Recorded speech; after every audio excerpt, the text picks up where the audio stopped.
Good morning, friends, and welcome back to my kitchen. I want to make something so delicious for breakfast this morning, and I have these 5 chilies from my garden. I'm not sure if they're poblano or if they're Anaheim. I had one, I planted both, but only one took and I lost the markers. So I'm gonna go ahead and turn these chilies into some chili rellenos for breakfast this morning. So come on along while we get that going. All right, friends, so the first thing that you're gonna wanna do is go ahead and clean your chilies, and then we are gonna roast them on an open flame. You wanna make sure they're completely black and blistered.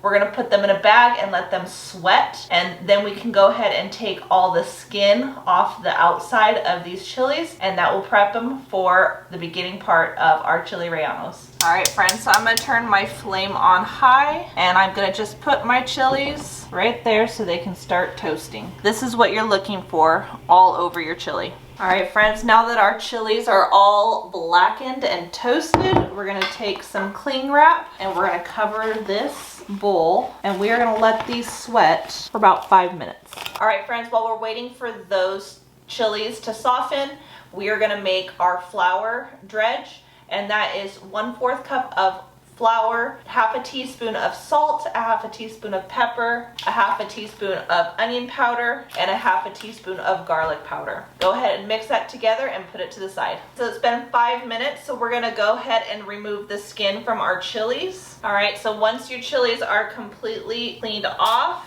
go ahead and wash your hands. Now you're gonna wanna prep your filling. I am gonna use mozzarella cheese. That's what I have on hand, but you can use any kind of cheese or meat that you like. But you want a good cheese. If you're gonna do cheese, you wanna do one that's a good melting cheese. Now go ahead and take your chilies, and you're gonna wanna make a slit. Just enough that you can get your fingers in there and remove any seeds. If you don't mind the heat, you can leave the seeds in, and then you're gonna place your cheese inside your chili. Grab some toothpicks and put them right through your chilies, and that will just kind of help keep them closed and prevent your cheese from spilling out all over the place when you go to cook these. All right, friends, so our next step is our egg mixture. So get 3 eggs. In your big bowl, you wanna put the egg whites. The yolks go in the small bowl. Now with an electric mixer, you want to beat this until you have stiff peaks.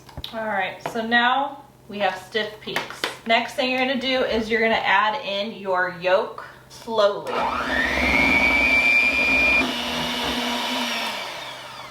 Now on your stove, go ahead and get your oil heating up. As soon as we get ready to dip these in the egg yolk, it needs to go directly into your pan with hot oil. So go ahead and get that going on your stove right now. Here I've got a flour mixture of just salt, pepper, onion powder, and garlic powder that I mixed together.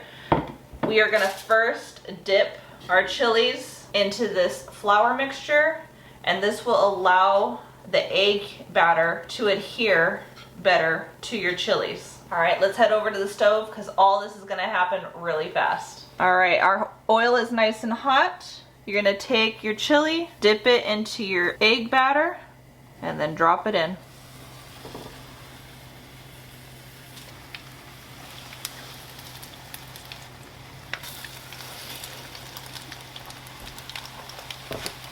Doesn't take long for them to get brown, and then you can flip them. And just tilt your oil around so that way they fully get coated. Once you're satisfied with the color, go ahead and carefully remove them and place them on a paper towel. All right, friends, and there we have it. Our chili rellenos are all done.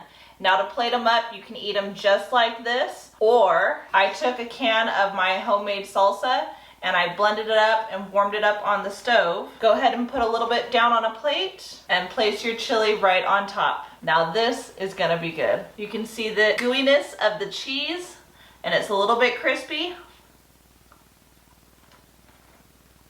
That is good. Oh man, that is really good.